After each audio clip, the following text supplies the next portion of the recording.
சங்கீத புஸ்தகம் 121வது அதிகாரம் 5, 6, 7, 8 ஆகிய வசனங்களில் அடங்கியிருக்கிறது. கர்த்தர் உன்னை காக்கிறவர். அல்லேலூயா. பிள்ளைகளுக்காக நம்ம ஜெபிக்கிறோம், ஆனால் கர்த்தர் நம்முடைய பிள்ளைகளை காத்துக் கொள்வார். பார்வோன் சட்டம் போட்டானே, மோசேயை கொன்றுவிட வேண்டும் என்று. கொல்ல முடிந்ததா? இயேசுவை கொல்ல வேண்டும் என்று ஏரோது சட்டம் போட்டானே, கொல்ல முடிந்ததா? கர்த்தர் ஒருவனை பயன்படுத்த சித்தம் வைத்து விட்டால் எவன் சட்டம் போட்டாலும் அவனை தொடவே முடியாது. அல்லேலூயா. கர்த்தர் அப்படிப்பட்ட ஒரு பெரிய பாதுகாப்பு அவர்களுக்கு கொடுத்து விடுவார். அவருடைய சித்தம் நிறைவேறியே தீரும். என்னுடைய சாட்சியை நான் பலமுறை உங்களுக்கு சொல்லி இருக்கிறேன். இருந்தாலும் இந்த இடத்துல ஒரு சின்ன என்னுடைய சாட்சியை சொல்ல நான் ஆசைப்படுகிறேன். நான் கர்ப்பத்தில் இருந்த பொழுது நடந்த ஒரு சம்பவம். அந்த காலத்துல எனக்கு இப்போ 52 வயசு ஆகுது. அப்போ அந்த காலத்துல ரொம்ப மருத்துவ வசதிகள் எல்லாம் அதிகமா இல்லாத காலத்தில் என்னுடைய தாய்க்கு 5 பிள்ளைங்க. நான் 4வது குழந்தை. நான் கர்ப்பத்தில் இருந்த பொழுது பரிசோதித்து பார்த்த டாக்டர் அம்மா சொல்லிட்டாங்க, இந்த குழந்தை ஒரு தப்பான இடத்துல அது கரு கொண்டிருக்கிறது. இந்த குழந்தை வளர்ந்தால் அது தாயின் உயிருக்கு ஆபத்து. அந்த அம்மா செத்து போயிடும், குழந்தையும் செத்து போயிடும். அந்த மாதிரி இருக்குது. அதனால இந்த குழந்தை இப்பொழுதே நீங்கள் கலைத்து விடுவது நல்லது அப்படின்னு சொன்னாங்க. எங்க ஊர்ல ஒரு பிரபலமான டாக்டர்மார் இருந்தாங்க. அவர்கள் இந்த குழந்தைகளை கரு கலைப்பு செய்வதில் எக்ஸ்பர்ட். அதுதான் அவங்களுடைய முழு நேர வேலையே. இந்த மாதிரி காரியங்கள் செய்வது. நல்ல ஒரு பெரிய கைனகாலஜிஸ்ட் அவங்க.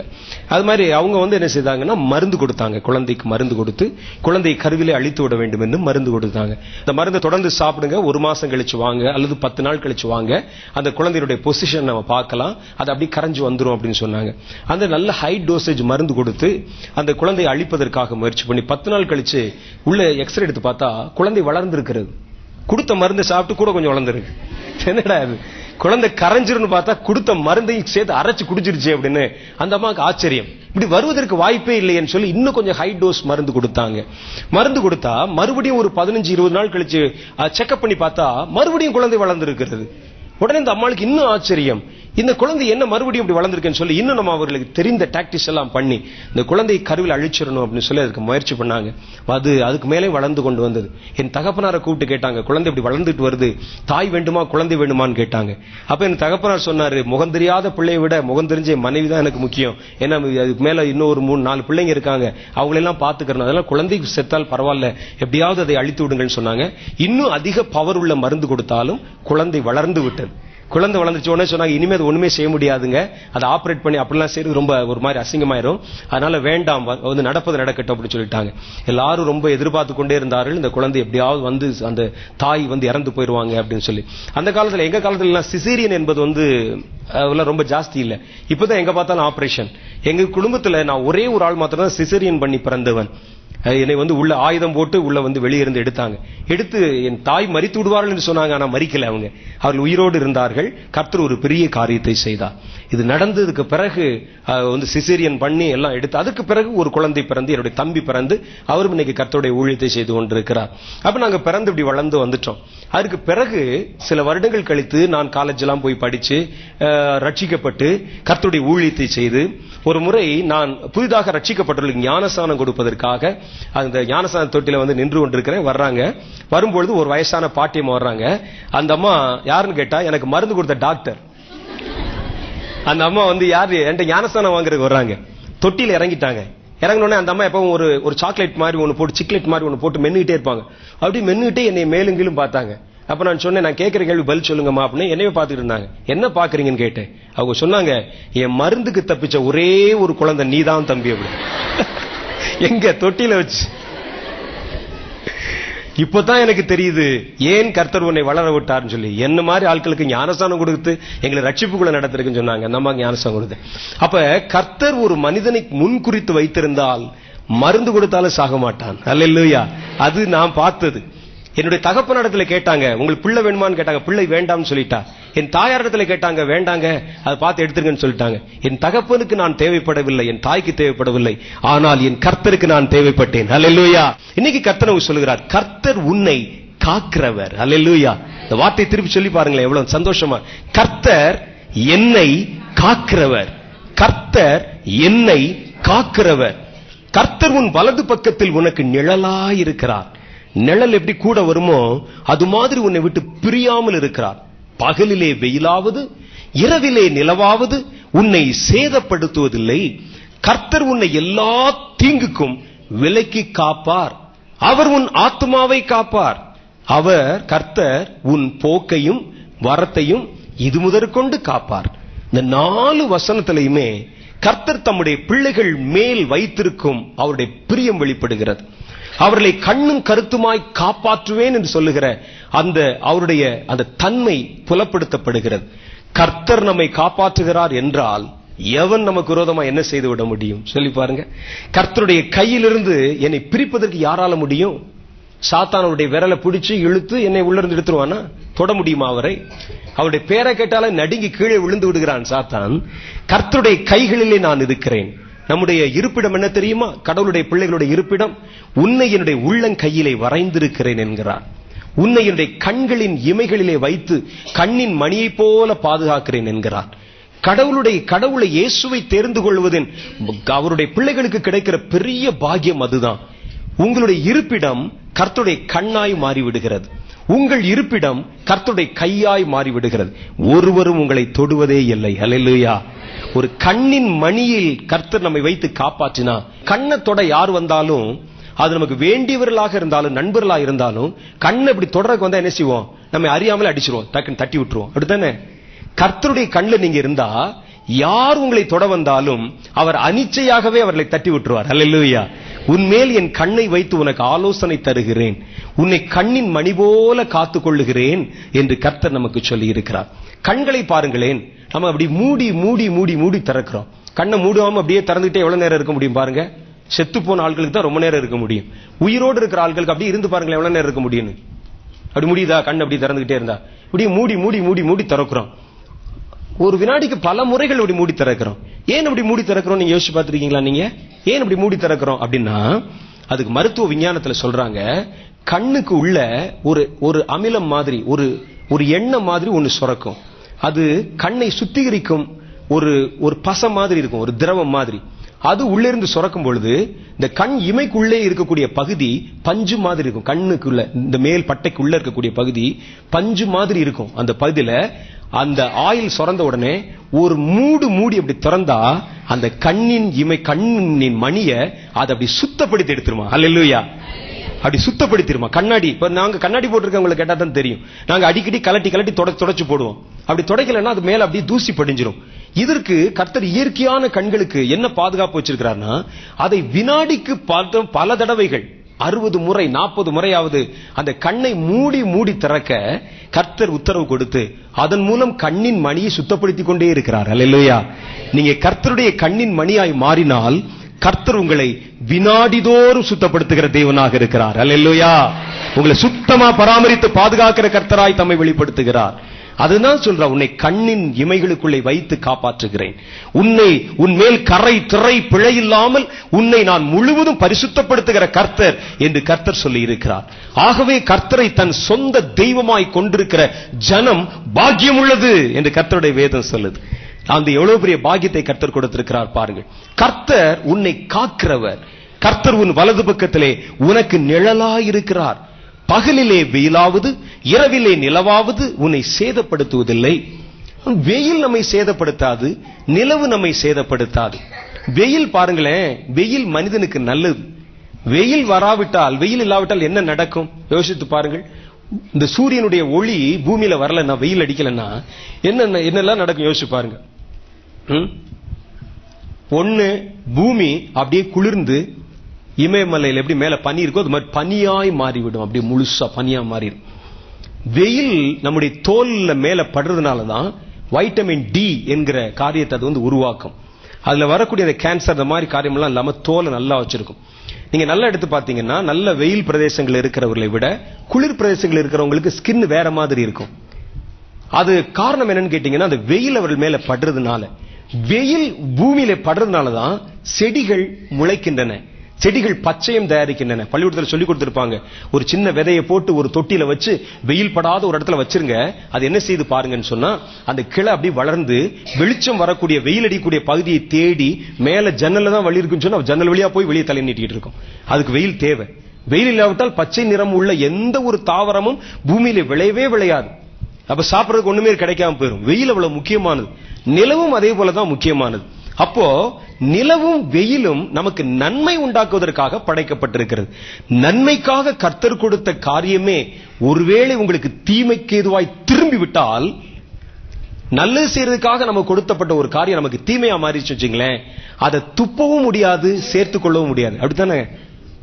அது இல்லாம வாழவும் முடியாது. அது வந்தா நமக்கு வாழ்வதற்கு வழியும் இல்லாம போயிடும். அப்ப ஒரு மனிதனுடைய வாழ்க்கையில் நன்மையே தீமையாய் மாறுகிற சந்தர்ப்பங்கள் இருக்கும். ஒருவேளை புருஷன் நமக்கு நல்லவனா இருப்பான்னு சொல்லி அவன் நம்முடைய வாழ்க்கைக்கு பாதுகாப்பு கொடுப்பான், நம்ம பிள்ளைகளை அவனுடைய எதிர்காலத்துக்கு புருஷன் ஒரு நல்ல ஒரு பாதுகாப்பா இருப்பான்னு சொல்லி ஒரு கல்யாணத்தை பண்ணி வைக்கிறாங்க பெற்றோர். ஆனால் அவன் கொஞ்ச நாள் கழிச்சு தண்ணி அடிச்சுட்டு வந்துட்டு இந்த நன்மையாய் இருக்க வேண்டியவன் தீமையாய் மாறி விடுகிறான். மாறிவிட்டால் எப்படி இருக்கும்? வாழ்க்கை நரகமாய் மாறிவிடும். வெட்டி விடவும் முடியாது, அவனோடு சேர்ந்து வாழவும் முடியாது, நரகமாய் மாறிவிடும். வாழ்க்கையில் நன்மை என்று கருதும் நன்மையாய் இருக்க வேண்டியவைகள் தீமையாய் மாறும் சந்தர்ப்பங்கள் வந்தாலும் கர்த்தர் உன்னை காத்துக் கொள்வார். ஹல்லேலூயா. அதைத்தான் சொல்லுகிறார், வெயிலும் நிலவும் உனக்கு நன்மை செய்வதற்காக கொடுக்கப்பட்டிருக்கின்றன. ஆதியாகமம் 1ஆம் அதிகாரத்தில் அப்படிதான் சொல்லுது. பகலை ஆள இரவை ஆள அவைகளை நன்மைக்காக படைத்தவைகளே உனக்கு தீமையாய் மாறி போனா கூட நான் உனக்கு நன்மை தந்து உன்னை காப்பாற்றுகிற கர்த்தர் என்று கர்த்தர் சொல்லுகிறார். இதெல்லாம் எனக்கு நல்லதா இருக்கும் நினைச்சேன். என் பிள்ளை பிறந்து வளர்ந்து அவனை படிக்க வைக்கும் பொழுது இவன் எனக்கு நன்மைக்கு ஏதுவாய் வருவான், என்னை பாதுகாத்துக் கொள்வான் நினைச்சேன். ஐயோ, எனக்கு இவ்வளவு பெரிய தீமை செய்து விட்டான் நினைக்கிறீங்க. நன்மைகள் தீமையாய் மாறினாலும் கர்த்தர் உங்களை காப்பாற்றுவார். அடுத்து வசனம் சொல்ல அதிலே சொல்லுது, எல்லா தீமைகளுக்கும் காப்பாற்றுவாரா. நன்மையினால வரக்கூடிய தீமைகள், தீமையினால வரக்கூடிய தீமைகள், சமுதாயத்திலிருந்து வரக்கூடிய தீமைகள், உங்களுடைய கிரியைகளினால் நீங்களே தெரியாம செஞ்ச காரியத்தினால வரக்கூடிய பின்விளைவான தீமைகள் போன்ற எந்த தீமைகள் வந்தாலும் கர்த்தர் தம்முடைய பிள்ளைகளை காப்பாற்றுவார். போக்கையும் வரத்தையும் கர்த்தர் காப்பாற்றுவார். அத்தியாவசியமானது போக்குவரத்து என்பது மனிதனுக்கு அத்தியாவசியமானது. மனிதன் எப்படியாவது போகணும் அல்லது வரணும், ஏதாவது ஒரு பிரயாணம் செய்யத்தானே வேணும். இல்ல நான் எங்கேயுமே போக மாட்டேன், கட்டிலே படுத்திருப்பேன்னு சொன்னா கோமால கிடக்கிறான்னு அர்த்தம். அவனை கூட எப்படியா ஒரு ஸ்ட்ரக்சர் வச்சு கொண்டு போயிடறானுங்க. போக்குவரத்து என்பது மனிதனுக்கு இன்றியமையாத ஒண்ணு. என்ன சொல்றீங்க? போக்குவரத்து போகாம இருக்க முடியுமா? ஆனா நம்ம செய்தித்தாள்கள்ல பாக்குறோம், சிலர் அதிக மைல்கள் பிரயாணம் செய்யக்கூடியவங்க இருக்கிறாங்க, பக்கத்துல போறவங்க இருக்கிறாங்க, ரோட்ல நடக்கிறவங்க இருக்கிறாங்க. எப்படியாவது நம்ம போக்குவரத்து இல்லாமல் மனிதன் வாழ முடியாது. அது அவனுக்கு ரொம்ப இன்றியமையாதது. இந்த போக்குவரத்து என்பது இன்றைக்கு பயங்கரமாய் மாறிவிட்டது. பாத்தீங்கன்னா எங்க பார்த்தாலும் விபத்து. பேப்பர் படிச்சிட்டு இருக்கிறோம், உள்ள பஸ்ல இருந்து பேப்பர் படிச்சிட்டு இருக்கிறோம். அதுல பேப்பர்ல போட்டிருக்கிறான், ஒரு பஸ் கடந்து போன வேகமாய் கடந்து போன பஸ் ஒரு பெரிய பள்ளத்தாக்கில் விழுந்து 65 பிரயாணிகளும் ஆன் த ஸ்பாட் காலி அப்படின்னு பஸ்ல இருந்து படிக்கிறோம். உடனே பஸ் நிறுத்தி இறங்கிடுறோமா? அடடா, பார்த்து ஓட்டக்கூடாது அப்படின்னு சொல்லிட்டு நீ பார்த்து போயா அப்படின்னு சொல்லி நான் போயிட்டு தான் இருக்கிறோம். வண்டியில் வாகனத்துல போய் கொண்டிருக்கும் பொழுது ரோட்ல 2 மரங்களும் பாக்குறோம், அப்படி கொட்டல் சரிஞ்சு செத்து கிடக்குறான், அடிபட்டு செத்து கிடக்குறாங்க. அதுக்காக வாகனத்தை நிறுத்திட்டு வேண்டாம் வேண்டாம் இனிமே நான் பஸ்ஸே ஏற மாட்டேன்னு சொல்லி யாராவது சொல்றோமா? நாம் அதை செய்துதான் ஆக வேண்டும். அத்தியாவசியமானதில் வரும் ஆபத்துகள். இப்ப சொல்றாங்க, குடிக்கிற தண்ணியில ஆபத்து வருதான். ஒரு புதிய காய்ச்சல் பரவி கொண்டிருக்கிறது வெளிநாட்டுல இருந்து. இந்த கொஞ்ச நாள்ல நீங்க பாப்பீங்க இந்தியாவில் குடிக்கிற தண்ணீர் மூலம் வருதான். அந்த காய்ச்சலுக்கு பேரு எலி காய்ச்சல். இப்ப என்னென்ன மிருகம் பேர் இருக்கோ எல்லாத்துலயும் காய்ச்சல் வந்தாச்சு. இப்போ மலேசியா சிங்கப்பூர்ல இருந்து குரங்கு காய்ச்சல் வந்திருக்குதான். குரங்கு காய்ச்சல் ஒரு மிருகத்தை விட்டு வைக்காது போல. எலியை பார்த்தா எலி மூலம் ஒரு காய்ச்சல், எலி காய்ச்சல் வருதான். இந்த எலி காய்ச்சல் வந்தால் என்ன செய்யுமா? இந்த காய்ச்சல் கண்ட உடனே நம்முடைய ரத்தம் இருக்கு பாருங்க, ரத்தம், அந்த ரத்தம் அப்படி பசை மாதிரி மாறி திரியா திரிஞ்சு போயிருமா. 14 நாட்களுக்குள்ளே மரித்து விடுவான். மூச்சு திணறி மூச்சு விட முடியாம மரித்து போடுவான். இன்டர்நெட்ல பார்த்தேன். இந்த காய்ச்சல் இப்ப ஆப்பிரிக்கால இருந்து பரவி கொண்டிருக்கிற வேகமா ரெட் ஃபீவர்னு பேரு. இன்னும் கொஞ்ச நாள் நீங்க பேப்பர்ல படிப்பீங்க இதெல்லாம். இந்த எலி காய்ச்சல் வந்தா ஒரு மனிதனுக்கு பிடிச்சிருச்சுன்னா அந்த ரத்தம் அப்படி பசை மாதிரி மாறிடுமா. பசை மாதிரி அப்படி மாறி திரியா, ஒரு பால் கெட்டு போச்சுன்னா அப்படி திரியும், அது மாதிரி திரிஞ்சு அவன் மூச்சு விட முடியாம திணறி, ரத்த ஓட்டம் இல்லாட்டா என்ன ஆகும் பாருங்க, மூச்சு விட முடியாம திணறி அவன் மரித்து போய்விடுவான். 14 நாள் தான் மேக்சிமம் டைம் சொல்றாங்க. இந்த காய்ச்சல் எங்கிருந்து பரவுங்க அப்படின்னு சொல்றாங்க. அந்த காய்ச்சல் பரவக்கூடிய அந்த ஏது அது எதிர்வழியா பரவும் சொன்னா குடிக்கிற தண்ணி மூலம் பரவுமா. குடிக்கிற தண்ணி மூலம். அப்ப என்ன செய்யலாம்? டாக்டர் சொல்றாங்க, தண்ணியே யாரும் குடிக்காத, தண்ணி குடிச்சா எலி காய்ச்சல் வரும். குடிக்காம இருக்க முடியுமா? என்ன செய்யறது? அப்ப அத்தியாவசியமானதே நமக்கு ஆபத்தாய் மாறி போனால், போக்கும் வரத்தும் நமக்கு அத்தியாவசியமானது, அது நமக்கு ஆபத்தாய் மாறி போகிறது. அப்படியானால் எப்படி பிழைப்பது? நம்ம தண்ணி குடிக்காம எப்படி வாழ்றது? கர்த்தர் சொல்லுகிறார், அத்தியாவசியம் உனக்கு தேவைப்படுகிற ஒன்றே உனக்கு ஆபத்தாய் மாறினாலும் நான் உன்னை காக்கிற கர்த்தர் என்று கர்த்தர் சொல்லுகிறார். அல்லேலூயா. இன்னும் கொஞ்ச நாள் கழிச்சு பாருங்க, மனிதனுக்கு அத்தியாவசியமானது என்னென்னவோ அதெல்லாம் அவர்களுக்கு தீமையாய் மாறப்போகிறது. அப்படிப்பட்ட சமுதாயத்தில் அநேக ஜனங்கள் தவிக்க போறாங்க. ஆனா கர்த்தர் சொல்லி இருக்கிறார், இப்படிப்பட்ட கடைசி கால சூழ்நிலைகளிலே, எல்லாம் உங்களுக்கு ஆபத்தாய் மாறுகிற சூழ்நிலையிலே நான் உங்களுக்கு காக்கிற கேடகமா இருந்து உங்களை காப்பாற்றுவேன் என்கிறார். பாம்பேல போய் பாருங்க, சென்னையில போய் பாருங்க, பெங்களூர்ல போய் பாருங்க, இறங்கின உடனே எல்லாம் அப்படி மாஸ்க் போட்டுக்கிட்டு அப்படி எல்லாருக்கும் வாய் பெருசு பெருசா இருக்கு, போட்டு அப்படித்தான் திடுறாங்க. ஏர்போர்ட்ல பார்த்தா அப்படி இருக்கிறாங்க. ஐடென்டிபிகேஷன் கார்டை வச்சுட்டு காட்டுற, கொஞ்சம் மாஸ்க விலக்கி காட்டுங்க, நீங்க தானு பாக்கணும் அப்படிங்க. எங்க நம்ம ஏர்போர்ட்ல பார்த்தா எல்லாம் அப்படி ஆளுக்கு ஒரு இதை போட்டு பயம். ஏனென்றால் காற்று வழியா பன்றி காய்ச்சல் பரவிடுமா. ஒரு இன்டர்நேஷனல் ஏர்போர்ட்ல போய் பாருங்களேன், வரக்கூடிய 99% பேர் முகத்துல முகமூடி போட்டுருக்காங்க. முகமூடி போட்டு அப்படி வர்றான். திருடன் யாரு, தீவிரவாதி யாரு, நல்லவன் யாரு, ஊழியக்காரன் யாரு, ஒண்ணுமே தெரியல. எல்லாரும் வெள்ளை வெள்ளையா முகமூடி. பார்த்தா பயமா இருக்கு. பாஸ்டர் எங்க போறீங்க? யாருங்க? நான் தான். சரி, அடையாளம் காட்டிட்டு உடனே இறக்கி விட்டுறாரு. பாஸ்போர்ட்ல அங்க இமிகிரேஷன்ல போய் நிக்கும் பொழுது அதை பார்த்த உடனே, நீங்கள கொஞ்சம் மாஸ்க் விளக்குங்க, மாஸ்க் விளக்க போட்டு டப்புன்னு போடுறான். பயம் பயம். ஏன் இந்த பயம்? வேதம் சொல்லுகிறது, இன்றைக்கு அத்தியாவசியமானது மனிதர்களுக்கு தீமையாய் மாறிவிட்டது. நாம சுவாசிக்கிற காற்றை நமக்கு நம்ப முடியல, குடிக்கிற தண்ணியை நமக்கு நம்ப முடியல, நம்ம பெற்றெடுத்த பிள்ளைகளை நமக்கு நம்ப முடியல. எங்கு பார்த்தாலும் ஆபத்தான சூழ்நிலைகள் வருகிறது. நாங்கள் எப்படி தப்பிப்பது? கர்த்தர் சொல்லுகிறார், நான் உன்னை காக்கிற தேவன். நன்மை தீமையாய் மாறினாலும், அத்தியாவசியமானது உனக்கு தீமையாய் மாறினாலும், உனக்கு தேவையானது உனக்கு தீமையாய் மாறினாலும், நன்மை செய்வதற்கு கொடுக்கப்பட்டது உனக்கு தீமையாய் மாறினாலும், நான் உனக்கு எப்பொழுதும் நன்மை செய்கிற தேவனாகவே இருந்து உன் போக்கையும் வரத்தையும் இது மேற்கொண்டு காக்கிற தேவன் என்று கர்த்தர் சொல்லி இருக்கிறார். அல்லேலூயா. ஆகவேதான் வேதம் சொல்லுகிறது, உன்னதமானவரின் மறைவில் இருக்கிறவன் சர்வ வல்லவருடைய நிழலிலே தங்குகிறான். இரவிலே பறக்கிற அம்புகளுக்கும் பகலிலே பாழாக்குகிற சங்காரம் பண்ணுகிற கொள்ளை நோய்களுக்கும் கர்த்தர் நம்மை விலக்கி காப்பாற்றுகிறார் என்று வேத புஸ்தகத்தில் எழுதியிருக்கு. அப்ப இந்த கடைசி காலங்களில் சுற்றி வருகிற ஆபத்துகளுக்கு நடுவிலே மனிதகுலம் தன்னை காத்துக் கொள்வதற்கு ஒரே ஒரு வழி, தங்கள் கண்மலையாகிய கர்த்தரை நோக்கி பார்ப்பதும் அவர் செட்டைகளுக்குள்ளே அடைக்கலம் புகுவதும் மாத்திரமே. மற்றபடி இல்லாட்ட நீங்க எதையுமே நம்ப முடியாது.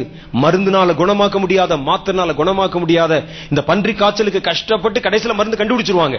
கண்டுபிடிச்சு அதை கொடுத்து சிலரை குணமாக்கி கொண்டிருக்கும் பொழுது குரங்கு காய்ச்சல் வந்துடும். அப்படித்தானே வருது பாருங்களேன். கொசுவின் மூலம் காய்ச்சல் வந்தது. சிக்கன் குனியா பயந்து கொண்டே இருந்தோம். மூட்டு விலகுது, கை விலகுது, கால் விலகுது, பயந்துகிட்டே இருந்தோம். அதுக்கு ரொம்ப கஷ்டப்பட்டு ஏதோ மருந்து கண்டுபிடிச்சாங்க, பன்றி காய்ச்சல் வந்து விட்டது. பன்றி காய்ச்சல் கஷ்டப்பட்டு மருந்து கண்டுபிடிப்பாங்க, குரங்கு காய்ச்சல் வந்துடும். அதற்கு கஷ்டப்பட்டு மருந்து கண்டுபிடிப்பாங்க, அதற்குள்ளே வந்து பாத்தீங்கன்னா எலி காய்ச்சல் வந்துடும். இப்படி மாறி மாறி மாறி மாறி மனித குலத்தை துண்டாடுவதற்கும் வேட்டையாடுவதற்கும் எத்தனையோ பயங்கரங்கள் கடந்து வருகிறது. மனிதன் எதில் தான் பாதுகாப்பாக இருக்க முடியும்? கர்த்தர் சொல்லுகிறார், உன்னுடைய பாதுகாப்பு என்னிடத்தில் இருக்கிறது என்கிறார். அல்லேலூயா. உன்னை என் கண்களுக்குள் வைத்து நான் பாதுகாக்கிறேன் என்று சொல்லுகிறார். ஊழியக்காரலான எங்களுக்கு எவ்வளவு பிரச்சனை உங்களுக்கு தெரியுமா? ஒருத்தர் பன்றி காய்ச்சல் ஜெபம் பண்ணுங்க பாஸ்டர் கொண்டாந்துப்பாங்க. ஐயோ நான் தொடக்கூடாதுன்னு சொல்ல முடியுமா அவரை? நாங்கள் சிக்கன் குனியா வியாதி வர நேரத்துல தூத்துக்குடி மாவட்டத்தில் எங்க பார்த்தாலும் சிக்கன் குனியா. ஒரு ஹோட்டலுக்கு போனா 4 சர்வர் தான் வேலை செய்யறாங்க. எங்கெங்க இவ்வளவு பெரிய ஹோட்டல் ஆளக்கான எல்லாம் லீவ் போட்டு போயிட்டு நடக்க முடியாம தவந்துட்டு இருக்கிறான்னு சொல்றாங்க. அதுல இருக்கிற ஆள் சொல்ல, எனக்கு தாங்க சிக்கன் குனியா வந்திருக்கு, இப்பதான் அது ஆரம்ப நிலைமையில இருக்குன்னு சொல்லிட்டு தண்ணி கொண்டாந்து வைக்கிறான். போறோம், அங்கே போய் ஒரு கூட்டம் நடத்த போறோம். கூட்டத்துல பார்த்தா வர்ற ஒரு அம்மா அப்படியே தவந்துகிட்டே வந்து சாட்சி சொல்றாங்க, ஐயா எனக்கு சிக்கன் குனியா வியாதின்னு சொல்றாங்க. அப்புறம் இந்த ஊர் முழுக்க அந்த நேரத்துல பாத்தீங்கன்னா எங்களுக்கு 3 மாசம் தொடர்ந்து தூத்துக்குடி மாவட்டத்துல தான் ஊழியம். பேப்பர்ல பார்த்தா தூத்துக்குடியில எங்க பார்த்தாலும் சிக்கன் குனியா. நாங்க தங்கியிருந்த வீட்டுல, நாங்க தங்கியிருக்கிற ஒரு வீட்டுல அந்த பெரியவர் ஒரு அம்மா ஒரு வயசானவர் இருக்காங்க, 2 பேருக்கும் சிக்கன் குனியா. அவங்க தான் எங்களுக்கு காப்பி போட்டு கொடுக்குறாங்க, டீ போட்டு கொடுக்குறாங்க. அப்படி எந்திரிக்க முடியல, படுத்து கிடக்குறாங்க. நாங்க உள்ள தங்கி இருக்கிறோம் வீட்டுல. அப்படி சிக்கன் குனியா. அங்க வந்து ஜெபம் பண்ணணும் போய் நின்னா அந்த சிக்கன் குனியா பிடித்தவர்கள் வந்து ஜெபத்துக்கு வர்றாங்க. கிட்டத்தட்ட ஒரு 300 பேர். அவ்வளவு பேருக்கு நடுவுல போய் நான் ஜெபம் பண்ணணும். எப்படி இருக்கும் பாருங்க. நானும் எங்க கூட வந்தவங்க சொன்னாங்க, இதுல இல்லாட்டில எதுலயாவது நம்ம மாட்டிக்கிறோம் தான் நினைக்கிறோம். இப்ப போறதெல்லாம் இந்த மாதிரி ஊருக்குள்ளே சுத்திட்டு இருக்கோம். பார்த்தா கொசு பயமா இருக்குன்னு சொல்லி நீங்க நம்ப மாட்டீர்கள், எங்களை ஒரு தும்மல் கூட பிடிக்கவில்லை. அல்லேலூயா. வேதத்தில் எழுதியிருக்கிறது, நீங்கள் எங்கு போனாலும் நெருப்பின் நடுவிலே நடந்தாலும் நீ வேகாதிருப்பாய் என்று கர்த்தர் உங்களுக்கு சொல்லுகிறார். நம்ம என்ன ஊசி போட்டுக்கிட்டோமா, மருந்து போட்டோமா? கால்ரா கண்டவர்களுக்கு போய் ஜெபம் பண்ணி இருக்கிறேன். எய்ட்ஸ் வியாதி கண்டவர்களுக்கு போய் நான் ஜெபம் பண்ணி இருக்கிறேன். பல தொற்று நோய் பல குஷ்டரோகிகள் உடம்பு அப்படியே அழுகி குழுகுழுத்து கீழே விழுந்துகிட்டு இருக்கும். அப்படிப்பட்டவர்கள் தங்கி இருக்கிற நிலையங்கள்ல போய் நான் ஜெபம் பண்ணிருக்கேன், தொட்டு ஜெபம் பண்ணிருக்கிறேன். அன்றைக்கு அங்க கூட சொல்லியிருக்கிறாங்க, எனக்கு மூச்சு கூட அவங்க மூச்சு படக்கூடாது பிரதர், இங்கிருந்தே ஒரு பொது ஜெபம் பண்ணிருங்கன்னு சொல்லி அதன் கண்காணிப்பாளர் சொன்னார் எனக்கு. நான் சொன்னேன், இல்ல, இயேசு குஷ்டரோகியை தூரத்துல இருந்தல தொட்டு சுகமாக்கினார் என்று எழுதியிருக்கு. நான் தொடுவேன், என் இயேசு எனக்கு பாதுகாப்பு கொடுப்பாருன்னு சொல்லி. பாருங்களேன், நல்லா தான் இருக்கிறோம், எங்களுக்கு என்ன கை காலெல்லாம் விழுந்தா போச்சு. கர்த்தர் தம்முடைய பிள்ளைகளுக்கு பாதுகாப்பு அருளுகிற தேவன். உங்கள் பாதுகாப்பு எங்கே இருக்கிறது என்று கண்டுபிடித்து நீங்கள் இந்த பாதுகாப்பை சேர்ந்து கொண்டால் பயமில்லாத ஒரு வாழ்க்கை வாழலாம். ஹல்லேலூயா. பிசாசு வந்துருமே, பில்லி சுனி வந்துரும். ரொம்ப பேருக்கு பயம். கிறிஸ்தவர்களுக்கு அதிகமா பயம் என்ன, பல பேர் வந்து சொல்லுவாங்க, பிரதர் எங்க வீட்டுக்கு விரோதமா பில்லி சுனி வச்சுட்டாங்க, பிசாசு வச்சுட்டாங்க, போகும்போது அப்படியே பார்த்துக்கிட்டே போறாங்க, என்னை கொள்ளி கண்ணு அப்படியே என்னை என் வயித்தையே பார்க்கிறான், நான் கர்ப்பமா இருக்கிறேன், என்ன நடக்குமோ தெரியல, அவ பால்வியில பட்டாலே விழுந்து போகும், எங்களுக்கு காசு வெட்டி போட்டுக்கிறாங்களாம், மந்திரிச்சு வச்சிருக்காங்களாம், விபூதி பாக்கெட் உள்ள வந்து கிடந்துருது, ஒரு எலுமிச்சம்பழம் மந்திரிச்சு உள்ள வந்து கிடந்தது, மைய மந்திரிச்சு உள்ள கொண்டாந்து போட்டாங்க, தாயத்தை கொண்டாந்து போட்டாங்க, என்ன செய்யறது பாஸ்டர் அப்படின்னு கேட்பாங்க. பயம் நமக்கு. வேதம் சொல்லுகிறது, யாக்கோபுக்கு விரோதமான மந்திரவாதம் இல்லை, இஸ்ரவேலுக்கு விரோதமான குறி சொல்லுதல் இல்லை. நீ யாக்கோபாயும் நீ இஸ்ரவேலாயும் இருந்தால் கர்த்தர் உன்னை தன் கண்ணின் மணி போல வைத்து காத்துக் கொள்வார். நம்ம சரியா இருந்தா, நம்ம கடவுளுக்குள்ள சரியா இருந்தா ஒன்றும் நம்மை சேதப்படுத்தவே மாட்டாது, ஒன்றும் நம்மை தொடவே மாட்டாது. நாம் அதை குறித்து பயப்படவே வேண்டியதில்லை. நாம் அந்த காரியத்தை குறித்து எந்த ஒரு கவலையும் நம்ம கொள்ள வேண்டிய அவசியம் இல்லை. வேதம் அப்படி சொல்லுகிறது. கர்த்தர் நம்மை பாதுகாக்கிற தேவன். பல நன்மையான காரியங்களை தந்திருக்கிறார். நம்மை பாதுகாத்துக் கொள்வதற்கு முதல் வழி கர்த்தர் நமக்கு சொல்லிக் கொடுத்திருக்கிற காரியம் ஜெபம். ஜெபம் பண்ணுவதனால் ஒரு பாதுகாப்பு நமக்கு கிடைக்கிறது. அல்லேலூயா. அதனாலதான் ஜெபத்தை நம்ம மறக்கவே கூடாது, மறுக்கவும் கூடாது. கர்த்தர் நம்ம எல்லாருக்காக ஒரு பொதுவாய் ஒரு ஜெபம் பண்ணி வைத்திருக்கிறார். வேதத்தில் எழுதியிருக்கு பாருங்க, யோவான் 17:11 இயேசுவே நமக்கு ஜெபம் பண்ணி இருக்கிறார். நான் இனி உலகத்தில் இரேன், இவர்கள் உலகத்தில் இருக்கிறார்கள், நான் உம்மிடத்தில் வருகிறேன். பரிசுத்த பிதாவே, நீர் எனக்கு தந்தவர்கள் நம்மை போல ஒன்றாயிருக்கும்படி நீர் அவர்களை உம்முடைய நாமத்திலே காத்துக்கொள்ளும் என்று இயேசு தன் பிதாவை நோக்கி உங்களுக்காக ஜெபித்திருக்கிறார். அல்லேலூயா. நமக்காக ஜெபித்திருக்கிறார். நான் உலகத்தில் இருக்க மாட்டேன், ஆனால் இவர்களுக்காக நான் செய்த ஜெபம் இந்த உலகத்தில் அவர்களை காத்துக்கொண்டே இருக்கிறது என்று கர்த்தர் சொல்லுகிறார். அல்லேலூயா. இரண்டாவது ஜெபம் பாருங்க, நாம் நமக்காக செய்ய வேண்டிய ஜெபம். நாம நமக்காக ஜெபம் பண்ணணும். மத்தேயு சுவிசேஷம் 6:13 சொல்லுது, கர்த்தர் நமக்கு ஒரு ஜெபத்தை சொல்லிக் கொடுத்தார். அந்த ஜெபத்தில் ஒரு வார்த்தை சொன்னார், எங்களை சோதனைக்கு உட்படுத்த பண்ணாமல் தீமை நின்று எங்களை ரட்சித்துக் கொள்ளும் என்ற ஜெபத்தை கர்த்தர் நமக்கு கற்றுக் கொடுத்திருக்கிறார். செய்தித்தாள்களிலே சுற்றிலும் நடக்கிற பல காரியங்களிலே மனித குலத்துக்கு பாதுகாப்புக்கு விரோதமா காரியங்கள் நடக்கிறது நீங்க பார்க்கும் பொழுது, கொள்ளை நோய்களை பார்க்கும் பொழுது, விபத்துகளை பார்க்கும் பொழுது, திடீர் மரணங்களை பார்க்கும் பொழுது பயப்பட வேண்டாம். வசனம் சொல்லுது, ஆண்டு சொல்றார், தினம் நீங்கள் ஜெபம் பண்ணுங்க, எங்களை தீமையில் இன்று காத்துக்கொள்ளும். ஜெபம் நம்ம நமக்காக பண்ற ஜெபம் நம்மை காப்பாற்ற போதுமானது. ஜெபத்தை சுருக்கலாம் கூடாது. ஜெபத்தை ஜெபமாய் நீங்கள் ஜெபிக்க வேண்டும்.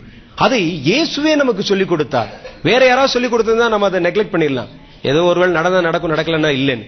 இயேசுவே தம் பிள்ளைகளுக்கு சொல்லிக் கொடுத்தார், தீமை நின்று உங்கள் பிதா உங்களை காத்துக்கொள்ளும்படிக்கு நீங்கள் ஜெபிக்க வேண்டியது அவசியமாய் இருக்கிறது என்று கர்த்தர் நமக்கு சொல்லிக் கொடுத்திருக்கிறார். அந்த ஜெபத்துல பிரதானமான வார்த்தையா சொல்றாரு, தீமையிலிருந்து எங்களை ரட்சித்துக் கொள்ளும், ரட்சித்துக் கொள்ளும். நீங்க என்கிட்ட கேளுங்க, என்கிட்ட ஜெபம் பண்ணுங்க என்று கர்த்தர் சொல்லுகிறார்.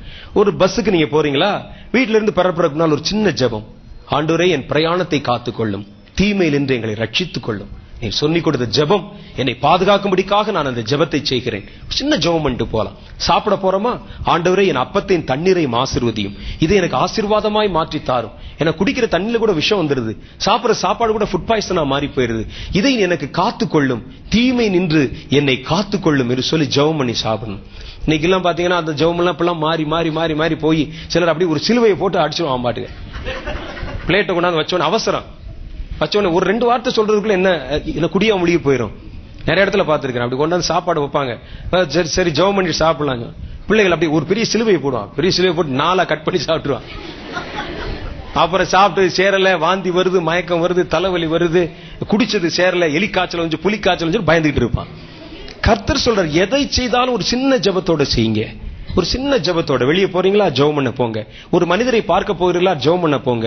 நீங்க உங்களுடைய போக்கையும் வரத்தையும் காக்கும்படி, தீமை நின்று உங்களை கர்த்தர் ரட்சித்து காக்கும்படி கர்த்தரிடத்திலே ஜெபம் பண்ணுங்கள். பெரிய அதுக்காக ஒரு பெரிய கன்வென்ஷன் நடத்திட வேண்டாங்க. ஆண்டவரே பாருங்கள் அங்க எதுக்கு, அவ்வளவுதான். ஒரு 2 வார்த்தை ஜெபம் பண்ணி மனப்பூர்வமா ஜெபம் பண்ணி கடந்து போங்க. உங்கள் முன்னும் பின்னும் கர்த்தர் தம்முடைய தூதர்களை அனுப்பி உங்களை பாதுகாவல் செய்து உங்களை பராமரித்துக் கொள்ளுவார். 1 கர்த்தர் செய்த ஜெபம், 2 நாம் நமக்காக செய்து கொள்கிற ஜெபம், 3வது நாம் பிறருக்காக செய்கிற ஜெபம். அல்லேலூயா. நீங்க மற்றவர்களுக்காக செய்கிற ஜெபம் உங்களை காத்துக் கொள்ளுகிறது. அல்லேலூயா. நீங்க ஜெபிக்க ஜெபிக்க ஒரு பாதுகாப்பு வளையம் உங்களை சூழ அப்படியே விழுந்து கொள்ளுகிறது. பாதுகாப்பு வளையம். அதற்கு மீறி ஒருவரும் அதற்குள்ளே நுழைய முடியல. அந்த தீமைகள் உங்களை நெருங்க முடியல. கர்த்தருடைய வேதம் அதை குறித்து நமக்கு சொல்லி இருக்கிறது. லூக்கா சுவிசேஷம் 21வது அதிகாரம் 35, 36 ஆகிய வசனங்களில் கர்த்தர் சொல்லுகிறார், பூமியின் மேல் குடியிருக்கிற அனைவர் மேலும் அது ஒரு கண்ணியை போல வரும். ஆகையால் இனி சம்பவிக்க போகிற இவைகளுக்கெல்லாம் நீங்கள் தப்பி மனுஷகுமாரன் முன்பாக நிற்க பாத்திரவான்களா எண்ணப்படுவதற்கு எப்பொழுதும் ஜெபம் பண்ணி விழித்திருங்கள் என்றார். காலம் கடைசியா மாறத நீங்க பார்க்க உங்களை சுற்றிலும் ஆபத்துகள் பெருகிக்கொண்டே வருகிறதை பார்க்க ஜெபத்தை கூட்டிக் கொண்டே வர வேண்டும். அல்லேலூயா. சாத்தான் தன் ஆயுதத்தினுடைய வலிமையை பெருக்கும் போது நீங்கள் உங்களுடைய ஜெபத்தின் வலிமையை பெருக்கிக் கொள்ளணும். அவனுடைய ஆயுதத்தை மாற்றிக்கொண்டே இருக்கிறான். பாருங்க, சாத்தான் முதல்ல ஒரு சின்ன கம்பை வச்சு சண்டை போட்டான். ஐயோ அந்த கம்புக்கெல்லாம் கேட்க மாட்டேங்கன்னு சொல்லி அடுத்து ஒரு கத்தி எடுத்தான். கத்திக்கும் கேட்க மாட்டேன், ஒரு அருவாள் எடுத்தான். அருவாளுக்கும் கேட்க மாட்டேன், ஒரு துப்பாக்கி எடுத்தான். அவன் ஆயுதங்களை விதவிதமாய் மாற்றிக்கொண்டே வருகிறான். நாம மாத்திரம் ஒரே மாதிரி இந்த குச்சி வச்சுக்கிட்டே சண்டை போட்டுனா எப்படி இருக்கும்? காலங்கள் கடைசியாய் மாற மாற உங்கள் ஜெபம் வல்லமை பொருந்தினதாக வெளிப்பட வேண்டும். உங்கள் வாழ்க்கையில ஜெபம் நிறைந்திருக்க வேண்டும். கர்த்தர் சொன்னார், இனி சம்பவிக்க போகிற இவைகளுக்கு நீங்கள் தப்பி, நிலநடுக்கத்துக்கு தப்பி, சுனாமிக்கு தப்பி, மரணத்துக்கு தப்பி, கொள்ளை நோய்களுக்கு தப்பி, மனித குலத்தை அச்சுறுத்திக் கொண்டிருக்கும் பயங்கரங்களுக்கு தப்புவதற்கு எப்பொழுதும் விழித்திருந்து ஜெபம் பண்ணுங்கள் என்ற ஆலோசனை இயேசு சொல்லி இருக்கிறார். எங்க பார்த்தாலும் காய்ச்சல் வந்து கொண்டிருக்கிறதே, பன்றி காய்ச்சல் பெருகிக் கொண்டிருக்கு, அது வருதே இது வருதே, இதெல்லாம் வந்து கொண்டிருக்கும் பொழுது வெறும் ஜெபம் பண்ணினால் அது எப்படி எங்களை பாதுகாக்க போதுமானது என்ற கேள்வி ஒருவேளை உங்கள் மனசுல எழும்பலாம். இந்த வார்த்தையை வேறொருவர் சொல்லியிருந்தால் நம்ம சந்தேகப்படலாம். யார் சொன்னது? இயேசு சொன்னார். இவைகளுக்கு நீங்கள் தப்ப வேண்டுமானால் நீங்கள் விழித்திருந்து ஜெபிக்க வேண்டும். உங்கள் ஜெபத்தின் தன்மையை பெருக்கிக் கொள்ள வேண்டும். குழுவாய் கூடி ஜெபிக்க வேண்டும், கூட்டங்களிலே ஜெபிக்க வேண்டும், குடும்பமாய் கூடி ஜெபிக்க வேண்டும், தனி அறையிலே ஜெபிக்க வேண்டும். உங்கள் வாழ்க்கையிலே ஜெபம் பெருக வேண்டும். ஏனென்றால் பூமியிலே ஆபத்துகள் பெருகி வருகிறது நீங்கள் காண்கிறீர்கள். இவைகளுக்கு தப்பிப்பதற்கு ஒரே ஒரு வழிதான் இருக்கிறது. இன்றைக்கு வருகிற இந்த கொள்ளை நோய்களுக்கு தப்பித்துக் கொள்வதற்கு ஆஸ்பத்திரியில் மருந்து இல்ல, விஞ்ஞானிகளிடத்திலே பதில் இல்ல. ஒருவரை ஒருவர் கையை பிசைந்து கொண்டிருக்கிறார்கள். எப்படி தப்பிப்பது என்று யோசித்துக் கொண்டிருக்கிறார்கள். கர்த்தருடைய பிள்ளைகளான நமக்கோ கர்த்தர் சுலபமான வழியை சொல்லி இருக்கிறார். இவைகள் நீங்கள் தப்புவதற்கு முகத்தில் முகமூடி போட வேண்டியதில்லை. நீங்கள் ஒரு ஊசி போட்டுக் கொள்ள வேண்டியதில்லை. ஆஸ்பத்திரி நோக்கி ஓட வேண்டியதில்லை. உங்கள் பாதுகாத்துக் கொள்வதற்கு வழிகளை நீங்கள் தேடிக்கொள்ள வேண்டியதில்லை. உங்கள் வழி நீங்கள் கையில் பிடித்திருக்கிற உங்கள் வேத புத்தகத்தில் இருக்குது. நீங்கள் விழித்திருந்து ஜெபம் பண்ணுங்கள். ஒன்று உங்களை சேதப்படுத்த மாட்டாது என்று கர்த்தர் ஒரு பலத்த வாக்குத்தத்தத்தை நமக்கு வாக்குத்தத்தம் பண்ணி இருக்கிறார். அல்லேலூயா. இது ஒரு பெரிய கஷ்டமா? அது முகத்துல முகமுடி போட்டு திரியறதை விட இது கஷ்டமா? போய் ஊசி போட்டுக்கொண்டு படுத்துக்கொண்டு குளுக்கோஸ் ஏத்துங்க டாக்டர் படுத்திருக்கிறத விட இது கஷ்டமா? ஒரு சின்ன ஜெபம் பண்றது கஷ்டமா? தேவனுடைய வேதம் சொல்லு, ஜெபியுங்கள். பூமியில் குடியிருக்கிற அநேகர் மேல் அது ஒரு கண்ணியை போல வருகிற காலத்திலே நீங்கள் செய்கிற ஜெபம் உங்களை பாதுகாக்க போதுமானது என்று கர்த்தர் சொல்லுகிறார். அப்ப மனிதன் கர்த்தருக்குள் தன்னை காத்துக் கொள்வதற்கு கர்த்தர் அவனுக்கு கற்பித்துக் கொடுத்திருக்கிற ஒரு பெரிய பாக்கியம் ஜெபம். அல்லேலூயா. நமக்கு ஜெபிக்க தெரியும். நமக்கு எல்லாருக்கும் ஜெபிக்க தெரியும் இல்ல? அது எவ்வளவு பெரிய பாக்கியம் பாத்தீங்களா? இந்த ஜெபம் தான் நம்மை பாதுகாக்க போதுமானது. நான் அடிக்கடி சொல்ற ஒரு காரியம் உண்டு. உங்கள் பிள்ளைகளுக்கு கணக்கு பாடம் சொல்லிக் கொடுங்க, கம்ப்யூட்டர் சொல்லிக் கொடுங்க. நீங்க அதெல்லாம் நல்லதுன்னு நினைக்கிறீங்க சிறு குழந்தைகளுக்கு. ஆனால் எதை சொல்லிக் கொடுத்தாலும் ஜெபிக்க சொல்லிக் கொடுக்க மாத்திரம் மறக்கவே மறக்காதீங்க. உன் பிள்ளைகள் கம்ப்யூட்டர் படிச்சா சம்பாதிப்பான், கணக்கு படித்தால் சமுதாயத்தில் பெரிய ஆளா வருவான். ஆனா ஜெபித்தால் மாத்திரம்தான் அவன் உயிரோடே காக்கப்படுவான். அல்லேலூயா. ஆகவே உங்கள் பிள்ளைகளுக்கு எதை சொல்லிக் கொடுத்தாலும் சொல்லிக் கொடுக்காவிட்டாலும் முதல்ல ஜெபிக்க சொல்லிக் கொடுங்க. அவனுடைய பாதுகாப்புக்கு ஜெபிக்க சொல்லிக் கொடுங்க. அவன் அதிகமாக ஜெபிக்க சொல்லிக் கொடுங்க. உங்கள் பிள்ளைகள் சமுதாயத்தில் ஒரு பெரிய அந்தஸ்தில் வருவது எவ்வளவு முக்கியமோ அவன் பாதுகாக்கப்பட்ட ஒரு குடிமகனாக இருக்க வேண்டியது அதைவிட முக்கியமான தேவையாயிருக்கிறது. அதற்கு ஜெபம் ஒன்றுதான் வழி என்று சொல்லுகிறது. ஒரு காய்ச்சல் கிருமிகள் பரவி கொண்டு வந்தா அந்த கிருமிகளுக்கு விஞ்ஞானின்னு தெரியுமா, விவசாயம் தெரியுமா? அது எல்லாரையும் தான் பிடிக்கும். அந்த கிருமிகளுக்கு தெரிந்த ஒன்றே ஒன்று இருக்கிறது. அவன் ஜெபிக்கிறவனா ஜெபிக்காதவனா இது மாத்திரம் தான் பார்க்கும். ஜெபிக்கிறவனை எந்த தீமையும் தொடவே தொடாது. ஜெபிக்காதவனை எது வேண்டுமானாலும் தொடவும் செய்யலாம், நெருங்கவும் செய்யலாம். ஆகவே வேதம் சொல்லுது, இனி வருகிற ஆபத்துகளுக்கு நீங்கள் தப்பி மனுஷகுமாரன் வரும்பொழுது அவருக்கு முன்பாக நிற்க பாத்திரவான்களா எண்ணப்படும்படி விழித்திருந்து ஜெபம் பண்ணுங்கள். அப்போ உங்கள் பிள்ளைகளுக்கு ஜெபம் பண்ண சொல்லிக் கொடுப்பது எத்தனை முக்கியமான ஒன்று என்று உங்கள் கருத்திலே நீங்கள் கொள்ள வேண்டும். அவர்களுக்கு விரோதமாய் வருகிற எத்தனையோ விதமான தீமைகளில் இருந்து ஜெபம் அவர்களை காக்க போதுமானதாக இருக்கிறது. ஆக நமக்கு ஜெபிக்க கற்றுக் கொடுத்த கர்த்தரை நம்ம துதிக்கணும். ஆகவே நாம் தானே ஏற்றபடி வேண்டிக் கொள்ள வேண்டியது என்னதென்று அறியாதிருக்கிறபடினால் நம்முடைய பலவீனங்களில் உதவி செய்யும்படிக்காக ஜெபத்தை தூண்டுறதுக்காக பரிசுத்த ஆவியானவர் கொடுத்தாரே, அதற்காக கர்த்தரை துதிக்கணும். இரண்டாவது காரியம், நம்மை காத்துக்கொள்வதற்கு கர்த்தர் கொடுத்திருக்கிற இரண்டாவது ஏது அவருடைய வாக்குத்தத்தங்கள். அவருடைய வாக்குத்தத்தங்கள். 1 ஜெபம், 2 வாக்குத்தத்தம். 2 பேதுருவின் புஸ்தகம் 1வது அதிகாரம் 4வது வசனம். இச்சையினால் உலகத்தில் உண்டான கேட்டுக்கு தப்பி திவ்ய சுபாவத்திற்கு பங்குள்ளவர்கள் ஆகும் பொருட்டு மகா மேன்மையும் அருமையுமானதுமான வாக்குத்தத்தங்கள் நமக்கு அளிக்கப்பட்டிருக்கிறது. வாக்குத்தத்தம் எதுக்கு கொடுத்திருக்கிறார் தெரியுமா? இச்சையினால் இந்த உலகத்தில் வருகிற கேடுகள் பெருகும் பொழுது அவைகளிலிருந்து நீங்கள் தப்புவதற்காக அந்த வாக்குத்தத்தத்தை கர்த்தர் கொடுத்திருக்கிறார். வேத புத்தகத்தில் பாருங்க, எத்தனை வாக்குத்தத்தங்கள் அவரை பின்பற்றுகிற பிள்ளைகளுக்கு கொடுக்கப்பட்டிருக்கிறது. அரசாங்கம், கவர்மெண்ட் நமக்கு சில வாக்குத்தத்தங்களை கொடுக்குது. ஆனா கடவுள் கர்த்தர் மனித குலத்திற்கு நிறைய வாக்குத்தத்தங்களை தருகிறார். வாக்குத்தத்தம் என்றால் பிராமிஸ். ரூபா நோட்ல பாருங்க, I promise to pay the bearer of the sum of sum money அப்படின்னு போட்டு, இந்த 10 ரூபா தாள்ல, 1 ரூபா தாள்ல எல்லாத்திலையும் போடு, ஐ பிராமிஸ் டு பே. கவர்னர் கையெழுத்து போட்டிருப்பார், நான் வாக்கு கொடுக்கிறேன் இந்த ரூபாயை கொண்டு வரனுக்கு 10 ரூபாய் மதிப்புள்ள பொருள் கொடுங்க அப்படின்னு. ஆனா நீங்க போய் இப்ப பொருளாதார நிபுணர்கள் இடத்துல கேட்டு பாருங்க, 1 ரூபாய்க்கு எவ்வளவுங்க மதிப்புன்னு கேட்டு பாருங்களேன். 1 ரூபாய்க்கு 14 பைசா தான் மதிப்பான். நீங்க 1 ரூபாய் கொடுத்தா 14 பைசா மதிப்புள்ள பொருள் தான் உங்களுக்கு கொடுப்பார்களா? அப்ப கவர்னர் கொடுத்த வாக்குத்தத்தம் கூட அது 100% தான் செல்லுபடி ஆகிறது. ஆனால் கர்த்தர் கொடுத்த வாக்குத்தத்தம் 100% செல்லுபடி ஆகிறது. ஹல்லேலூயா. ஐ பிராமிஸ் டு தி பேரர். இந்த வாக்குத்தத்தத்தை கொண்டு வருகிறவனுக்கு 14% அல்ல, 18% அல்ல, 100% நீங்கள் பெற்றுக்கொள்ளுங்கள் என்று கர்த்தர் இந்த வாக்குத்தத்தத்தை நமக்கு தந்திருக்கிறார். இச்சையினால் உலகத்தில் உண்டாகிற கேடு, இன்னைக்கு உலகத்தில் வரக்கூடிய பாவங்கள், உலகத்தில் நடந்து கொண்டிருக்கிற பயங்கரங்கள், இதுக்கெல்லாம் மூல காரணம் என்ன? இச்சை. நாடுகளுக்கு இச்சை. எங்கள் எல்லைகளை பெரிதாக்க வேண்டும், இந்த நாட்டை நம்ம பிடித்துக் கொள்ள வேண்டும், நம்முடைய அந்த எல்லைகளை விஸ்தாரமா மாற்றணும். நாடுகளுக்குள்ளே தோன்றுகிற இச்சை தான் போர்களுக்கு காரணமாக இருக்கிறது.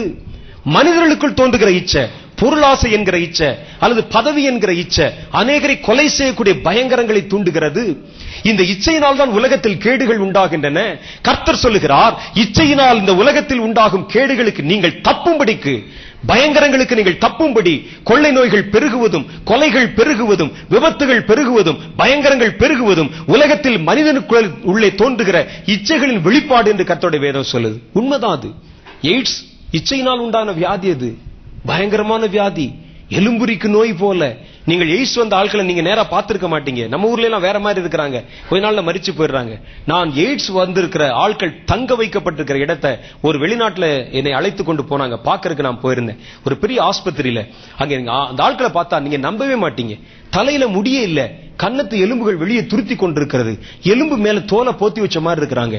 மரணம், அந்த திகிலும் இருளும் கண்களிலே சூழ்ந்திருக்கிறது. கண்ணை சுத்தி கருப்பு வளையமா இருக்குது, கண்ணு கிணத்துக்குள்ள கிடக்கிற மாதிரி உள்ள குழியில கிடக்குது. அதான் எய்ட்ஸ் நோய். இவைகள் மனிதனுடைய பாவத்தினால் உண்டாகின்றன என்று கர்த்தர் சொல்லுகிறார். இச்சையினால் உலகத்தில் உண்டாகக்கூடிய கேடுகளுக்கு நீங்கள் தப்பும்படிக்கு மகா மேன்மையும் அருமையுமானதுமான என் வாக்குத்தத்தங்கள் உங்களுக்கு கொடுக்கப்பட்டிருக்கிறது. அப்ப இந்த வாக்குத்தத்தத்தை வச்சு நாங்க என்னங்க செய்யறது? இன்னைக்கு வாக்குத்தத்தத்தை வைத்து நம்ம என்ன செய்து கொண்டிருக்கிறோம் பாருங்கள். வாக்குத்தத்தத்தை வைத்து ஸ்டிக்கர் போட்டுக் கொண்டிருக்கிறோம், அவ்வளவுதான். வாக்குத்தத்தத்தை வைத்து அந்த வீட்டுல மாட்டக்கூடிய வசன போர்டு தயாரித்து கொண்டிருக்கிறோம். வாக்குத்தத்தம் அதற்காக கொடுக்கப்பட்டிருக்குது. அதுக்கு மாத்திரம் இல்ல, வாக்குத்தத்தத்தை கர்த்தர் கொடுத்தது நீங்கள் உலகத்தில் உண்டாகிற பயங்கரங்களில் இருந்து தப்புவதற்காக என்று வேதம் சொல்லுகிறது. கர்த்தருடைய வாக்குத்தத்தத்தை சொல்லி பிடிச்சு ஜெபம் பண்றார். ஆண்டவரே, உம்முடைய வசனத்தில் இந்த வாக்குத்தத்தம் சொல்லப்பட்டிருக்கிறதே, யாக்கோபுக்கு விரோதமான மந்திரவாதம் இல்ல, இஸ்ரவேலுக்கு விரோதமான குறி சொல்லுதல் இல்ல, எங்களுக்கு விரோதமான பில்லி சூனியம் இல்லைன்னு சொல்லப்பட்டிருக்கிறதே, எனக்கு விரோதமாக அவர்கள் வைத்திருக்கிற எந்த மந்திர தந்திரங்களும் பலிக்காமல் போகட்டும் என்று சொல்லி வாக்குத்தத்தத்தை பிடிச்சு ஜெபம் பண்ணி பாருங்க. அந்த வாக்குத்தத்தத்தின் சத்தத்தை நீங்கள் உச்சரித்த ஆரம்பித்த உடனே அந்த வாக்குத்தத்தம் உங்களை சுற்றிலும் ஒரு பெரிய மாறுதலை உண்டாக்க ஆரம்பித்து விடுகிறது. அல்லேலூயா. ஒரு பலத்தை உண்டாக்க ஆரம்பித்து விடுகிறது. உன்னுடைய பலம் என்ன என்பதை நீங்கள் புரிந்து கொள்ளாமல் இருக்கிற வரைக்கும் தான் சாத்தான் தன்னை பலமுள்ளவனை போல உன்னிடத்தில் காண்பித்து உன்னை ஏமாற்றிக் கொண்டிருப்பான். உன் பலம் என்னன்னு உங்களுக்கு தெரிஞ்சிருச்சுன்னா சாத்தான் பயந்து ஓடி விடுவான். யானைக்கு தன் பலம் தெரியாதான். யானைக்கு மேல யானையினுடைய உடம்புல 50ல 100ல ஒரு பங்கு தான் இருப்பான் மனுஷன். துணுண்டா இருப்பான், கத்துவான்.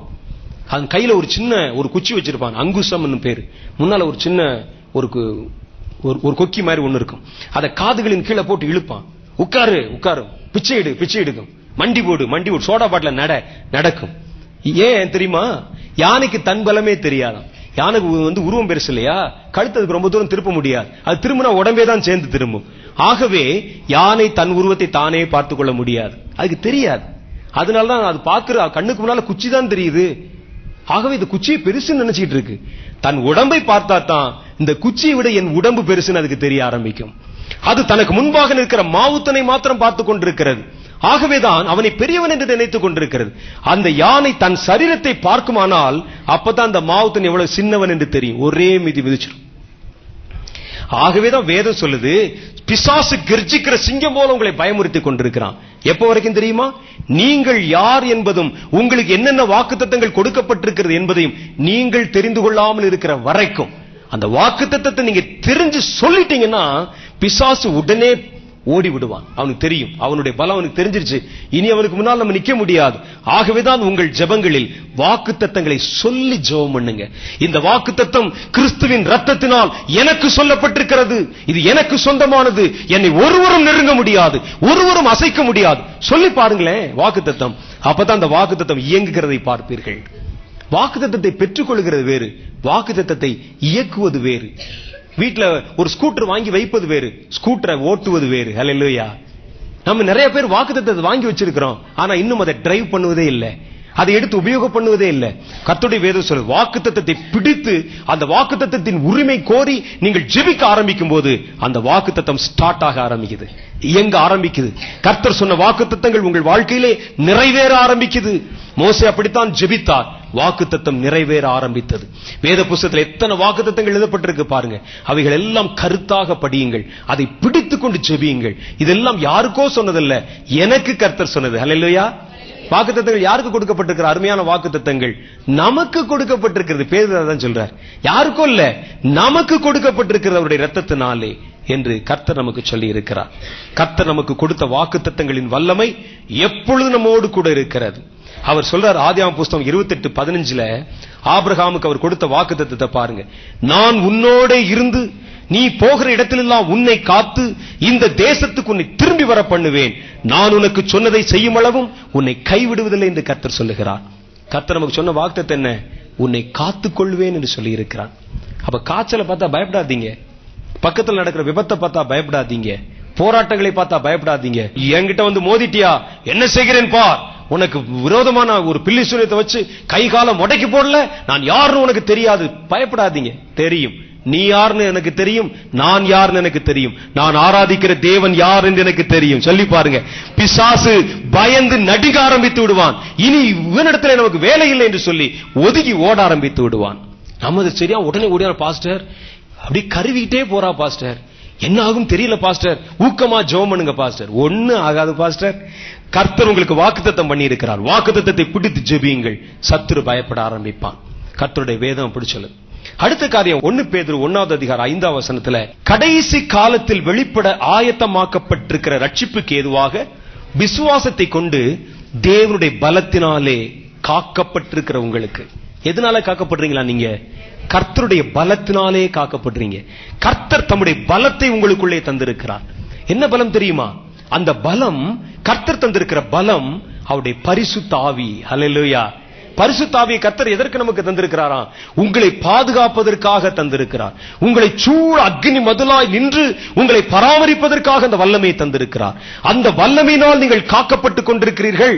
பரிசுத்த ஆவி என்பது நாம் இந்த கூட்டத்தில் வரும்பொழுது கைதட்டுவதற்கோ வெறுமனே சத்தம் போடுவதற்கோ துதித்து விட்டு வீட்டுக்கு போவதற்கோ அல்ல. உங்களை இமைப்பொழுதும் கைவிடாமல் காத்துக்கொண்டே இருப்பதற்காக அவருடைய பலத்தை நமக்குள்ளே கொடுத்திருக்கிறார். பரிசுத்த வல்லமை, அந்த வல்லமை நம்ம பெற்றிருக்கிறோம். ஒருவேளை அந்த வல்லமை நீங்கள் பெறலன்னா கர்த்தரிடத்தில் கேளுங்க. என்னை ஆவியின் வல்லமை நான் நிரப்பும் ஆண்டவர் என்று கேளுங்க. கடைசி நாட்களில் கர்த்தர் இந்த பரிசுத்த ஆவியின் அபிஷேகத்தை எல்லாருக்கும் பொதுவிலே கொண்டு வந்து வைத்தார். தம்மை நம்புகிற எல்லா பிள்ளைகளுக்கும் அதை வாக்குத்தத்தம் பண்ணினார். ஏனென்றால் கடைசி காலத்தில் அவர்களுக்கு தோன்றும் பயங்கரங்களிலிருந்து அவர்களை தம்முடைய வல்லமையினால் காத்துக்கொள்ள கர்த்தருக்கு சித்தமானபடினால் அப்படி செய்தார். ஹல்லேலூயா. அப்ப இன்னைக்கு நம்ம பெற்றுக்கொண்டிருக்கிற அந்த ஆவியில நிறைஞ்சு ஜெபம் பண்ணுங்க. ஆவியானவருக்கு முதலிடம் கொடுங்க. ஆவியிலே ஊக்கமாய் உற்சாகமாய் களி கூறுங்க. உங்கள் ஜெப நேரங்களிலே பரிசுத்த ஆவியானவரோடு இணைந்து ஜெபிக்க பழகுங்க. ஆவியின் அபிஷேகத்தை பெறவில்லை என்றால் உடனே அந்த அபிஷேகத்துக்காக முழங்கால் போடுங்க. ஆண்டவரே, எனக்கு இந்த பாதுகாப்பு வேண்டும், உம்முடைய பலத்தினால் நான் காக்கப்பட வேண்டும், எனக்கு விரோதமாய் தோன்றுகிற எல்லா விதமான சத்துருவின் வல்லமைகளிலிருந்தும் என்னை காக்கிற அந்த வல்லமை எனக்கு வேண்டும் என்று கர்த்தரிடத்திலே கேளுங்க. கர்த்தர் தம்முடைய பரிசுத்த அபிஷேகத்தினால் உங்களை நிரப்புவார். அவருடைய பலம் உங்களுக்குள்ளே தரித்திருக்கும். அந்த வல்லமையினால் கர்த்தர் உங்களை கடைசி காலத்தின் தீமைகளிலிருந்தும் பயங்கரங்களிலிருந்து காப்பாற்றிக் கொள்வார். அப்ப இந்த அபிஷேகம் என்பது வெறுமனே தீர்க்க தரிசனம் சொல்வதற்கோ வெறுமனே ஊழியம் செய்வதற்கோ வெறுமனே நம்ம கைதட்டி விட்டு துதித்து விட்டு போவதற்கோ அல்ல. அதுக்காகவும் தான். ஆனா மிக முக்கியமான காரியம் உங்களை காத்துக் கொள்வதற்காக, உங்களை பாதுகாத்துக் கொள்வதற்காக. கர்த்தர் இந்த பலத்தினால் நீங்கள் காக்கப்பட்டிருக்கிறீர்கள் என்று வேதம் சொல்லுது. அப்ப என்ன செய்யுங்க? எதை செய்தாலும் ஆவியிலே நிறைந்து செய்யுங்கள். ஆவியானவருக்கு முதலிடம் கொடுங்கள். ஆவியிலே நிறைந்திருங்கள். ஆவியிலே அனலாயிருங்கள் என்று கர்த்தருடைய வேதம் சொல்லுகிறது. ஆகவேதான் பரிசுத்த ஆவியிலே நிறைந்த ஒரு மனிதனை எதுவும் தொட முடியாது. உங்களுக்கு தெரியாது. உங்களுடைய கண்கள், தரிசன கண்கள் திறந்திருந்தா உங்களுக்கு தெரியும். சில சமயங்கள்ல என்னுடைய கூட்டத்தில் நான் பார்த்திருக்கிறேன். நல்ல ஆவியில் நிறைஞ்சு ஜெபிப்பாங்க. அவங்க மேல தீப்பிடிச்சிருக்கிற மாதிரியே தெரியும் எனக்கு. நெருப்பு அப்படியே சுற்றி அவர் மேல ஜொலித்துக் கொண்டிருக்கும். அந்த நெருப்பு அவர்கள் அந்த வளையத்தை போல அவர்களை பாதுகாத்துக் கொண்டிருக்கும் பொழுது அவர்களுக்கு விரோதமாய் உருவாக்கப்படும் எந்த ஆயுதமும் வாய்க்காமல் போகும். ஹல்லேலூயா. கர்த்தர் அந்த வாக்குத்தத்தத்தை கொடுத்து வல்லமையை கொடுத்து ஜெபிக்க சொல்லி கொடுத்து நம்மை காக்க எவ்வளவு ரிஸ்க் எடுத்துக் கொள்ளுகிறார் பாருங்கள். அவர் தானே கூட இருந்து நம்மை காக்கிறார். தம் வல்லமை அனுப்பி நம்மை காக்கிறார். நமக்கு ஜெபிக்க கற்றுக் கொடுத்து நம்மை காக்கிறார். ஜெபத்துல தளர்ந்து போனா கூட உதவி செய்து நம்மை ஜெபிக்க வைத்து நம்மை அவர் காக்கிறார். கர்த்தர் நமக்கு வாக்குத்தத்தங்களை கொடுத்து காக்கிறார். கர்த்தர் நம்மை காக்கிற தேவன். அவர் நம்மை கைவிடவே மாட்டார்.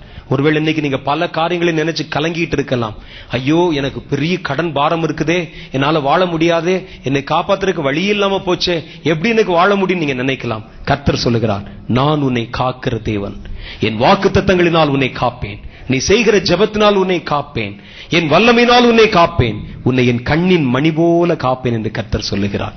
ஒருவேளை எனக்கு நல்லது நடக்கும்னு சொல்லி நான் கொண்டு வந்த காரியம் இன்னைக்கு எனக்கு தீமையா மாறி போச்சே, என்னுடைய திருமண வாழ்க்கை தீமையா மாறி போச்சே, என் பிள்ளைகள் தீமையாய் மாறிவிட்டார்களே, இரவின் நிலவும் பகலின் வெயிலும் தீமையாய் மாறினாலும் கர்த்தர் உன்னை காக்க போதுமானவராக இருக்கிறார். அல்லேலூயா. இன்னைக்கு கர்த்தருடைய பாதுகாப்பு வளையம், கர்த்தருடைய பாதுகாப்பு வல்லமை உங்கள் மேல் இறங்கி உங்களை பராமரித்துக் கொள்ள போகிறார். தீமைகள் நடக்கட்டுமே, உலகம் தவிக்கட்டுமே, எல்லா புறங்களிலும் கொள்ளை நோய்கள் பெருகட்டுமே, கர்த்தருடைய பிள்ளையின் மேல் ஒரு தூசியும் விழுவதில்லை, ஒரு துரும்பும் விழுவதில்லை. நீங்கள் கர்த்தருடைய செட்டையின் மறைவிலை வந்து சேர்ந்து கொண்டால் கர்த்தர் எப்பொழுதும் உங்களை பராமரிக்க பாதுகாக்க போதுமானவராக இருக்கிறார். பிசாச, பில்லிசூனி ஆவிகளை, பொல்லாத ஆவிகளை ஏவி விட்டாலும் அது உங்களுக்கு விரோதமா ஒன்னும் செய்யவே செய்யாது. என்கிட்ட சொல்லும்போது நான் சொல்லியிருக்கிறேன், சில ஆட்கள் சொல்லியிருக்கிறாங்க, உங்க ஊழியத்துக்கு விரோதமா இங்க இருக்கிற ஒரு பெரிய ஒரு தீவிரவாத அமைப்புல இருந்து உங்களுக்கு பில்லிசூனியை வச்சிருக்கிறாங்களாம் சொல்லியிருக்கிறாங்க. நான் ஊழியத்தை ஆரம்பத்துல நான் அவர்களுக்கு சொன்ன ஒரு பதிலை உங்களுக்கு சொல்லுகிறேன். அவர் சொன்ன போது நான் சொன்னேன், பிசாசை என்கிட்ட பிடிச்சு விட்டா பிசாசுக்கு தான் பிரச்சனை, எனக்கு பிரச்சனை இல்லை. அல்லேலூயா. பிசாசை கொண்டாந்து என்கிட்ட விட்டா யாருக்கு பிரச்சனை சொல்லுங்க? அவனுக்கு தான் பிரச்சனை. நான் அவனை கூட்டிட்டு வாடா, கூட்டத்துக்கு போக வருவேன். அவங்க வந்து என்ன செய்வது, திருத்துன்னு முடிச்சுட்டு இருப்பான். வா, நான் ஜெபம் பண்ண போறேன். அவனால ஒரு மணி நேரம் என் கூட நிக்க முடியுமான்னு கேட்பேன். நாம் இங்கே கடந்து வரும்பொழுது பிசாசு பிடித்தவர்கள் இருப்பாங்க. அவங்களுக்கு நடுவில் போய் ஜெபம் பண்றதுக்கு போ, வராத வராத, எரியுது உள்ளந்து கத்துவாங்க. பார்த்திருக்கிறேன் கூட்டத்துல. எனக்கு மாத்திரம் இல்ல, எல்லா ஊழியக்காரர்களுடைய அனுபவம் நீங்க கேட்கலாம். பாஸ்டர்கள்ட்ட கேட்டுங்க, சொல்லுவாங்க. சபையில யாராவது பிசாசு விடுதலை கொண்டு வருவாங்க, பாஸ்டர் இப்படி இறங்கி வருவார், கையை இப்படி நீட்ட போகும்போது வராத எரியுது சொல்லி கத்தி கீழே விழுந்து அந்த ஆவிகள் அவர்களை விட்டு வெளியே போகும். இப்படி நம்ம இறங்கி வரும்போதே வராதுன்னு சொல்லுதே, இது ஏவி விட்டா நம்மகிட்ட வந்துருமா? வந்தாலும் அது 5 நிமிஷமாவது நம்ம கூட வாழ்க்கை நடத்த முடியுமா? அதனால யோசிச்சு பாருங்க. ஆகவேதான் சொல்லுவேன், நீ எவ்வளவு செலவழித்து பில்லிசூனியம் வைத்து எனக்கு பிசாசை ஏவி விட்டாலும், பிசாசு என்கிட்ட வந்தாலும், பிசாசுக்குத்தான் மகனே பிரச்சனை, எனக்கு இல்ல அப்படின்னு சொல்லுவேன். அல்லேலூயா. நீங்க அது மாதிரி சொல்ல பழகணும். பாரு உனக்கு என்ன செய்யறேன் பாரு, பேயை அனுப்பி பிசாசு அனுப்பு, பிசாசுக்கு தான் பிரச்சனை, எனக்கு என்ன பிரச்சனை? நான் கடவுளுடைய கைகளில் இருக்கிறேன். என்னை பார்த்து தான் பிசாசு பயப்படணும், பிசாசை பார்த்து பயப்படுறதுக்கு வேற ஆளை பார்த்துக்கன்னு சொல்லுங்க. அல்லேலூயா. ஆகவே நீங்கள் ஒன்றுக்கும் கவலைப்படாதீர்கள்.